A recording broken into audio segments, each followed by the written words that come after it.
Hello everyone. सर्दियां आ गई है और त्योहार भी आने वाले हैं। ऐसे में हम कैसे बनाना भूल सकते हैं तिल के लड्डू, या कोई भी लड्डू हो, लेकिन बनाना कैसे भूल सकते हैं।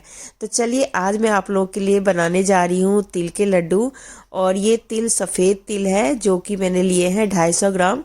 और इसको मैं कढ़ाई में डाल दी हूँ। और कढ़ाई में डालने से पहले मैंने गैस को ऑन नहीं किया था, तो यहाँ पर गैस को ऑन करेंगे बाद में, क्योंकि अगर कढ़ाई ज़्यादा गर्म हो जाती है ना कई बार, तो ये तिल बहुत ही सॉफ्ट होता है, तो ये फटाफट जल भी जाता है। इसको आप हाई टू मीडियम आंच के बीच में आप इसको भून सकते हैं। तो भूनना ही बोलेंगे, इसको अच्छे से आपको भूनना है। अगर आप लोकल मार्केट से लेते हैं खुले वाले तिल, तो उसको ज़रूर पहले से छांट लीजिए। और यहाँ पर ये हो चुका है, इसको हम निकाल लेते हैं किसी और थाली में। और देख सकते हैं कि इसका कलर कुछ इस तरीके का आया है। इसको जलने नहीं देना है, जला देंगे तो अच्छा नहीं लगेगा देखने में। और खाने में तो इतना नहीं आता, लेकिन हाँ देखने में अच्छा नहीं लगता। चलिए तिल भुन गया है। यहाँ पर आज मैं इस तिल के अंदर डालने वाली हूँ मूंगफली। तो ये पीनट्स को भी थोड़ा सा हम ऐसे ही रोस्ट कर लेंगे बिना तेल घी के। और जैसे लगे कि इसमें से आवाज़ आने लगी तो इसको हटा देंगे। और हटाने के बाद कुछ इस तरीके का जो जाली वाला होता है ना, जो पूरी वगैरह छानने की छन्नी होती है, उसमें रख दीजिए। थोड़ा ठंडा करके इसको छिलके उतार लीजिए। तो बस मैं अभी ऐसे दिखा रही हूँ, पर इसको मैं रगड़ करके छिलका उतारूंगी, जिससे कि बिल्कुल ही छिलका उतर जाएगा।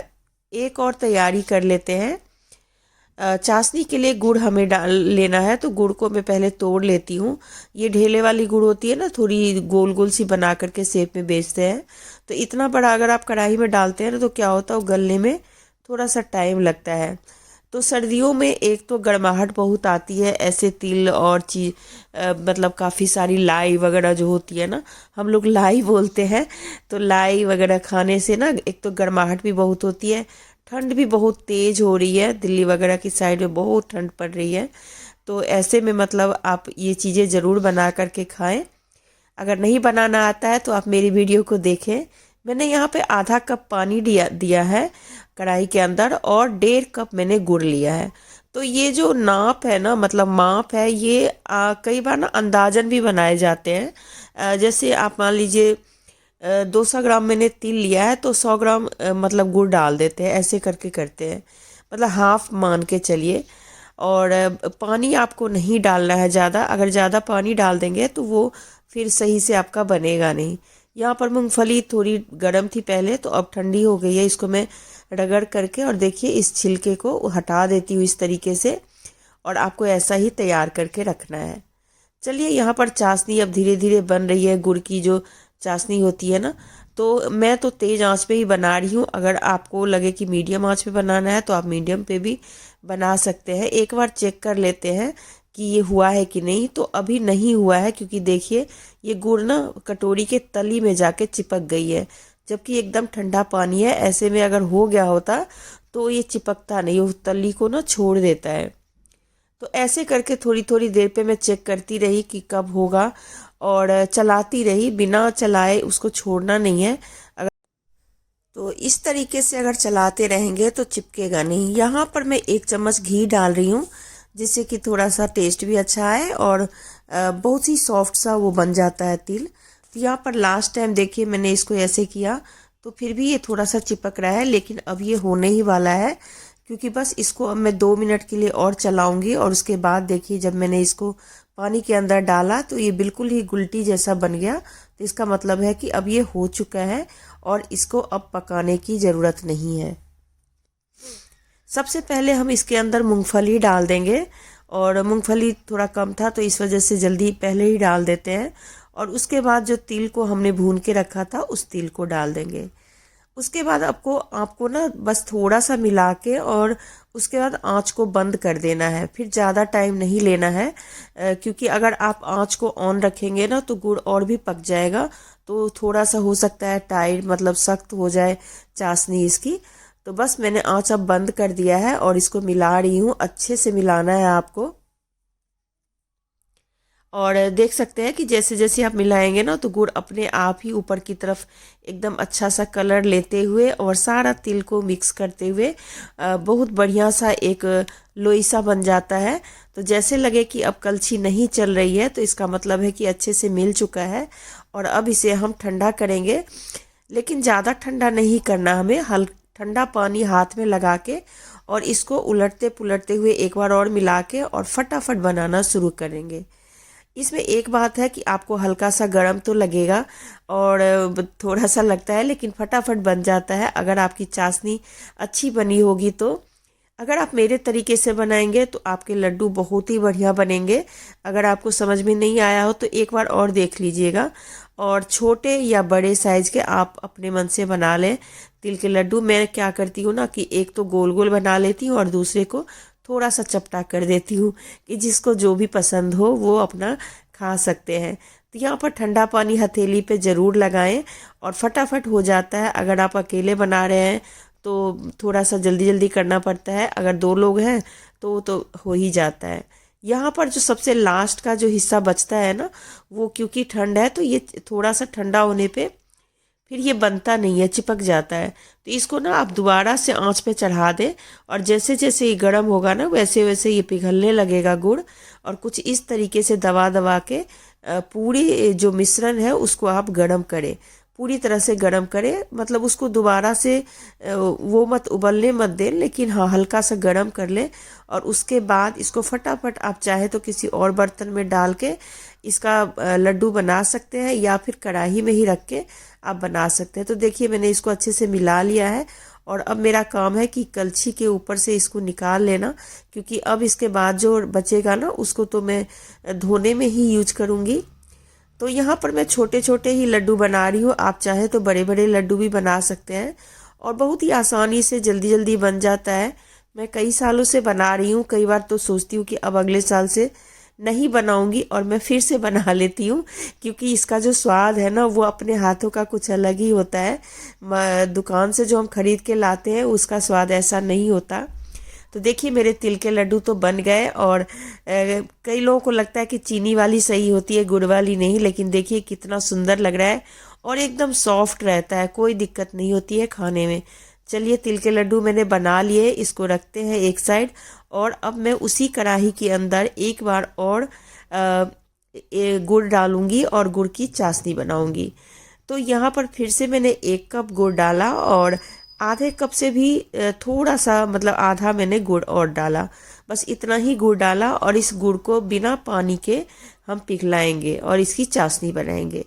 लेकिन हाँ क्योंकि कढ़ाई थोड़ी सी ऐसे सूखी सूखी सी हो गई है तो थोड़ा सा पानी में इसके अंदर डाल रही हूँ, मतलब 2 चम्मच मान के चलिए, इससे ज़्यादा नहीं, जिससे कि कढ़ाई का बस गुड़ छोड़ दे वो जो पहले वाला है। अच्छा आप इस जगह पे कहेंगे कि आपने धोया नहीं इसको, तो एक बात बताऊं, इसके अंदर ना तिल लगा हुआ है, मूंगफली लगा हुआ है और गुड़ तो लगा हुआ है, तो इसको धोने की क्या ज़रूरत है। अगर मुझे दोबारा से इसमें एक और चीज़ बनानी है तो यहाँ पर मैं बनाने जा रही हूँ मुरमुरे की लाई, या आप लोग क्या बोलते हैं, हम लोग तो मुरही बोलते हैं और मुरही की लाई होती है ये। अगर आप बोलना चाहें तो मुरमुरे के लड्डू बोल सकते हैं, हम लोग मुरही के लाई बोलते हैं, लाई बोलते हैं मतलब सीधा। तो यहाँ पर गुड़ अपने आप पक रहा था, तब तक मैंने उधर नापा 5-6-7 कप हुए थे मुझे, मतलब वो, और उसी के हिसाब से मैंने गुड़ डाला था। तो यहाँ पर देखिए इसको मैंने जब देखा ना तो ये हो चुका है, इसको ज़्यादा पकाने की अब मुझे ज़रूरत नहीं है। और बस थोड़ा सा एक बार और मैंने चेक कर लिया कि ऐसा ना हो कि मेरे से गलती हो जाए, क्योंकि ऐसी चीज़ों में ना बड़ी मुश्किल से ये बनती है। भगवान का नाम लेके बनाना चाहिए, क्योंकि कहते हैं इसमें देवी देवता भी साथ देते हैं।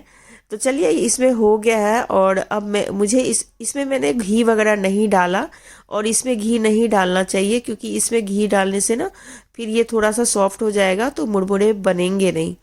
तो चलिए मुरमुरे को मैंने डाल दिया, मुरही को डाल दिया और सेम जैसे मैंने पहले मिलाया था उसी तरीके से मिलाया, पर इसको मुझे थोड़ी जल्दी जल्दी मिलाना पड़ेगा क्योंकि मुरही जो होता है ना वो थोड़ा हल्का होता है, तो गुड़ के साथ लिपटने में उसको टाइम लगता है। तिल तो छोटे होते हैं ना तो फटाफट हो जाता है, वो मिल जाता है, लेकिन मुरही को लिपटने में थोड़ा सा टाइम लगता है। तो चलिए इसको मैं अच्छे से मिलाती हूँ और सेम आंच को बंद कर दिया। और इसे जैसे ही मुझे लगा कि अब थोड़ा सा रह गया है तो मैंने कढ़ाई को उतार लिया और इसको फिर लड्डू बनाने के लिए तैयार कर लिया। तो देखिए मैंने जब मतलब नीचे उतार के और इसको एक बार और अच्छे से मैंने मिलाया और कुछ इस तरीके से इसको बनाना शुरू किया। तो ये जो मुड़मुड़े के लाई होते हैं ना वो बड़े टेस्टी लगते हैं। और मैंने एक बार और बनाया हुआ था, मेरे चैनल पे होगा शायद से, मुझे याद नहीं है। तो इसको ना मतलब आप गुड़ कम भी डालेंगे तो बहुत अच्छा बनता है, लेकिन हाँ गुड़ थोड़ा सा मैंने ज़्यादा ज़रूर डाला है कलर के लिए, क्योंकि कलर इससे बहुत अच्छा आ रहा है और मीठा भी बनेगा।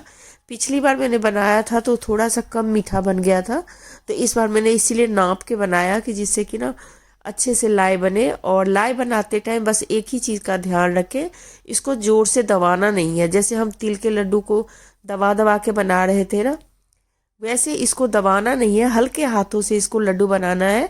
जितने हल्के हाथों से बनाएंगे उतना ही अच्छा लड्डू बनके तैयार होगा। तो यहाँ पर मुड़मुड़े देख सकते हैं, बहुत ज़्यादा नहीं है, फटाफट बन जाएगा।